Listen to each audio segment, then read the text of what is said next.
It's Solstice Wednesday. I'm not telling you guys anything you don't already know. You've been watching for this, have you not? Thomas Miller on the Fun Astrology Podcast. Hope you're having a wonderful holiday week if you are able to celebrate it already with family and friends. I know some of you are working. That's great too. Sending all of you love no matter what you're doing this week. So, solstice today begins at 4:48 p.m. Let's get that card out on the table right away because that is the headline news of the day, obviously. The sun enters Capricorn. So if you are above the equator, shortest day of the year, opposite that below, and obviously the second solstice of the year. Obviously, it's interesting that at least above the equator, where astrology began, it was birthed above, and I know if you're below, it's an adapting thing. But this is one of the celebrations of the Capricorn solstice is the return of light. And of course, this is the festival of lights. So light either begins to grow from here or fade from here. And the sun is at the closest to the equator, as it is in the June solstice as well. And then, did you see Jupiter enter Aries yesterday? I did. I was sitting there watching it. I was looking for it, of course, knew what time it was going to happen where I was. And on Astro Gold, which I use, it has a clock function, and I put the clock on, and I watched it tick, tick, tick, 00. Jupiter was in Aries. And I went back and looked again at Neptune's transit through Pisces. The last time it entered was 1848, and I thought, how was that relative to the U.S. Civil War? It was still there. It was at 28 degrees when the Civil War broke out, and it left within a year of that and was on its way to Aries as well. But I thought about what's happened since 2012, this time that Neptune has been transiting through Pisces, and it goes all the way to 2025, I believe, 2025, 2026. And then it finally will leave. But, this has been a time of incredible spiritual transformation. I had as I mentioned, a little moment out walking on the lake the other day that I'm just going to keep to the universe and let it unfold. But it was really special to wind this down and then to just think, okay, it's not going to be here for another long, long time. And now what was birthed, this is the cool part. What was birthed with Jupiter and Neptune together in Pisces, some of last year, some of this year, is the seed. It's like the conception.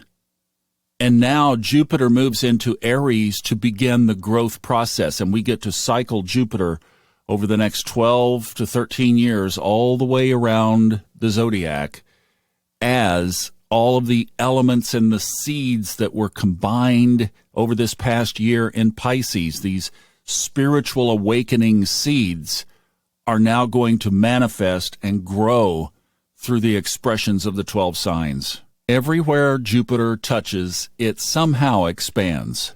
So this is obviously the second time that Jupiter has been in Aries. It's only there until May.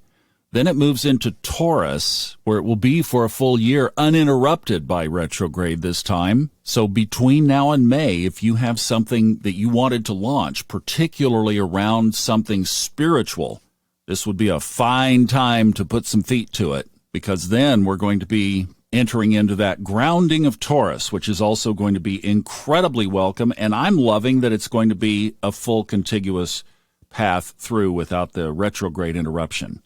Now, the other aspect today to be aware of is that the sun squares Jupiter. So we were just talking about Jupiter. Tonight at 7:50 p.m., the sun squares it. So it's like, hello, welcome to your new world in Aries. Here, let's scratch your back a little bit. So that will take place, at least from that standpoint of saying, I think what this does for me, make sure your plans are solid. Where are the cracks? Where are you thinking a little too exaggeratedly? Is your plan solid, or is it a little bit pie in the sky? That, to me, is what that aspect would represent. Now, if you guys don't mind, I was going to be back tomorrow, but I got to tell you, I need some time.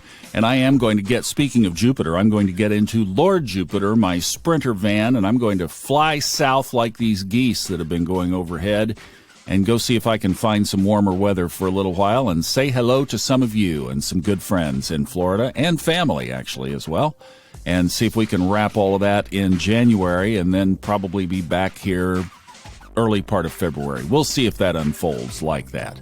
I would love to take some time over this weekend for self-care and encourage you to do the same. I wish you the best Christmas ever if you are celebrating it as that. And however else through the holidays you are with your family and friends, I wish you love, peace, full of joy, focus on the sky, and a clear path ahead. Thank you guys so much for being with me through all of these episodes, and I will see you back on Monday next week, and we'll start the new year process. Okay. Have a wonderful holiday. Send you love. Mwah!